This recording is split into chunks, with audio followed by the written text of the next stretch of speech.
Students, welcome to PrepMed. This is your RS ma'am and today we are going to discuss another important question which came in NEET 2024 and this question is also a match the column. So let's see, match least one with least two, that is exophthalmic goiter. Okay, तो exophthalmic goiter, what is the reason behind exophthalmic goiter? क्या होता है reason exophthalmic goiter के पीछे?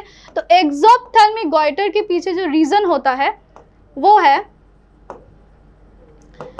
there is hypersecretion of thyroxine. Okay, hypersecretion of thyroxine causes this disease.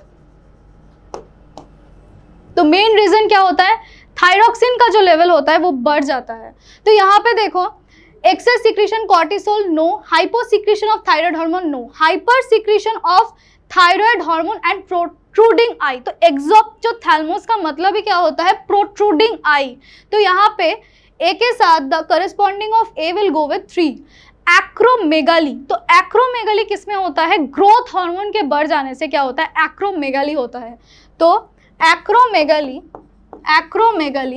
is caused due to the excess of growth hormone. The GH is the growth hormone. तो growth hormone के बढ़ जाने से क्या होता है, acromegaly होता है.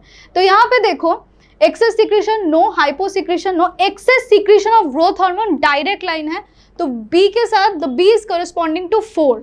Now Cushing syndrome. तो Cushing syndrome जो होता है वो किसके लिए होता है, एक्सेस ऑफ कॉर्टिसोल के लिए क्या होता है, कशिंग सिंड्रोम होता है. जहाँ पे हम लोग मून लाइक फेस देख पाते हैं, हाई Na+ देख पाते हैं, लो K+ देख पाते हैं और हाई ग्लूकोज देख पाते हैं, जिसके वजह से यूरिन में भी क्या होता है, ग्लूकोज का प्रेजेंस होता है.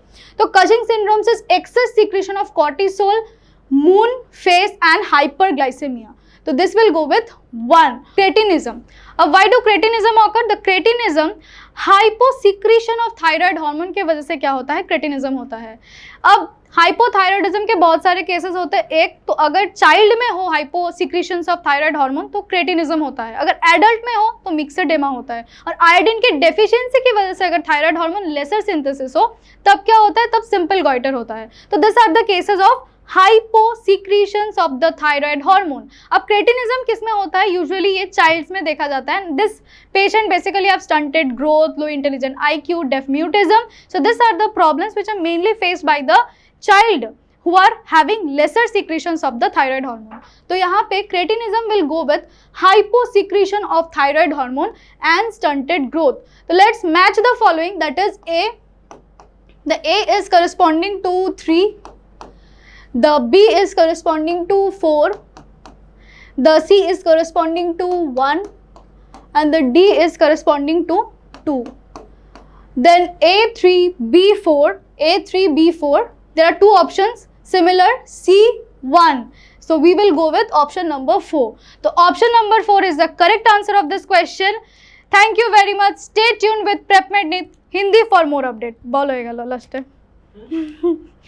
Thank you very much. Stay tuned with PrepMed NEET Hindi for more updates.